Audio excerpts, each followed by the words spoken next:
Ashaaraa yookiin fingarpiriintii bilbila keessanii kara duubaa yookiin kara cinaatiin jiru kara duraatitti deeffachuudhaan haala kanaan akkamitti akka itti fayyadamtaniin isinitti agarsiisa.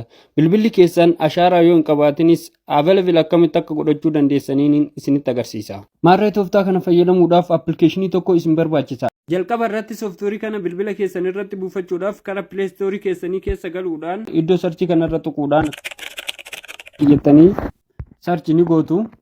Sana booda appilikeeshinii kana bilbila keessan irraa yoo hin qabaatin aappii kana bilbila keessan irratti buufachuudhaan keessa ni galtu. Ergaa keessa galtanii iddoo sarchiisaa kanarra tuquudhaan FNG jechuudhaan sarchi ni gootu. Suuraa kanatu isin dhufa. Suuraa kanarra gadi tuquudhaan karra dhumaa kanatti iskrool gadi ni gootanii aayikanii daawuloodii kana tuquudhaan bilbila keessan irratti daawuloodii ni godhattu appilikeeshinii kana.